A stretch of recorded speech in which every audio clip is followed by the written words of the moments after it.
the current auditor of the state of Ohio, the most pro-gun statewide elected office holder.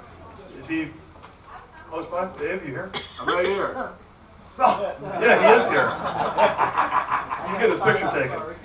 Dave Yost, I first met him 9 years ago, I guess it was now, running for Attorney General at the time.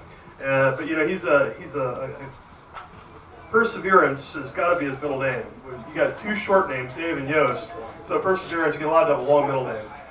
He hasn't given up the idea of becoming Attorney General. He'd make a great Attorney General, and I'm going to tell my story real quick. So, being auditor, that's what his current gig is, state auditor. I used to be president of our county airport authority, and we argued with our county that we were a separate legal entity, and therefore there were certain reasons why it was good for us to be a separate legal entity, distinct from the county. And the lawyers all eventually nodded their head and agreed, yeah, okay, you guys are a separate legal entity. And then along comes the auditor's office and says, well, if you guys are a separate legal entity, then we have to audit you as a standalone audit. You can't just piggyback onto the county's audit. And I was a little miffed by this because that meant we had a team of auditors come in and go over everything with a fine-tooth comb. And the next time I saw Dave, I was going to grouse to him. And I was a little upset. I was like, yeah, I thought we were friends. But then, you know, something occurred to me. It's his job to audit every public entity in the state of Ohio and make sure that they're playing straight with the taxpayers' dollars. And whether you are friend or foe of Dave Yost, he will do his job in an honest fashion and make sure the taxpayer is represented first. And that's why he's the right guy to be auditor, and he's the right guy to be our next Attorney General, Dave Yost. Thank you. It's so good to be back here. My first party in the park occurred a lot of years ago, and I was still the prosecuting attorney in this jurisdiction. Yes. So it's good to be back here again. I think this is my fifth party in the park, and I want to thank you all for staying active, staying engaged. I got to tell you, I'm a little bit disappointed at the turnout today, and we got to spread the word, because here's the thing. I came here to give you a warning today, to sound an alarm, because things are too good for us right now. We got rid of that gun grabber in the White House. We've got control of the Senate.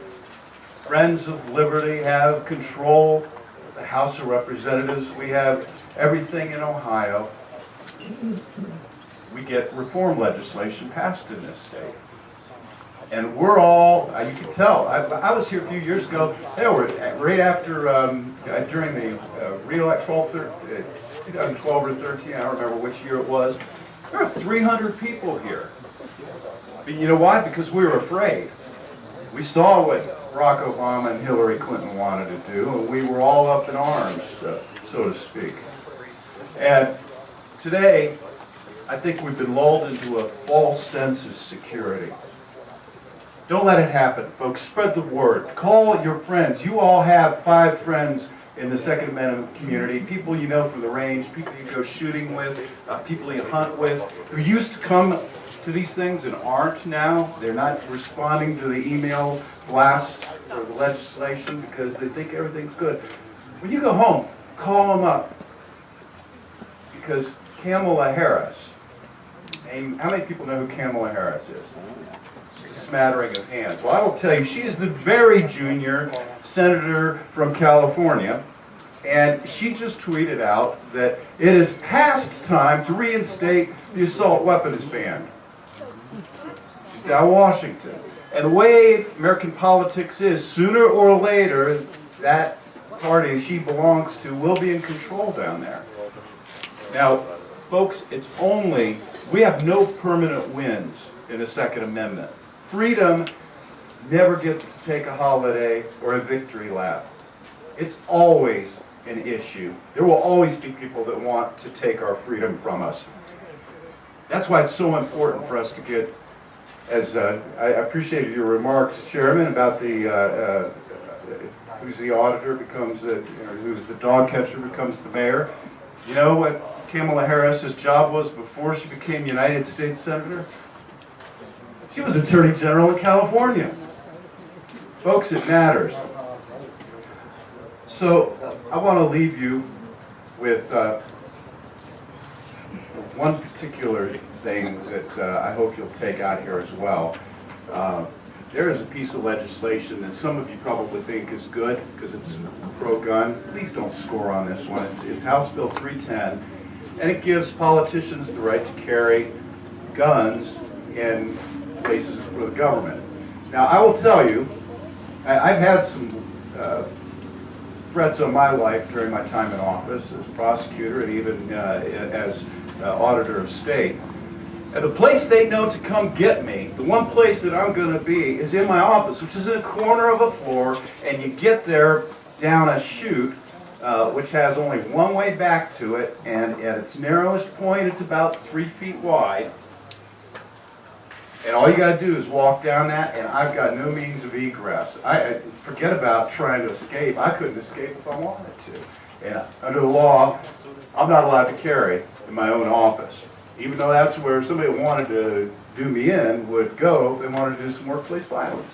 So I would love to see the opportunity for, I would love to be able to carry in my office, frankly.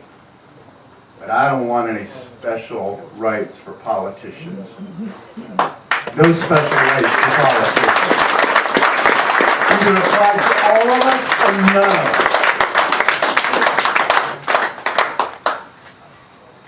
I appreciate what you do. I appreciate the fact that those door prizes are just burning over there waiting to be awarded. My pledge to you is I'll always be who I am. I'm going to leave you with one other thing.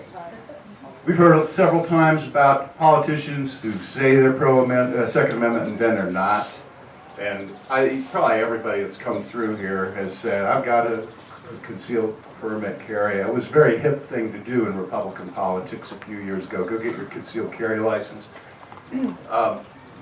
I have a suggestion for you, because we all want to know what's in their heart, right? Not just what they say. I used to tell juries, don't look at what they tell you only, look at what they do, because that'll tell you what the words actually mean. Folks, it's not the paper in the wallet, it's the iron on the hip. Thanks very much.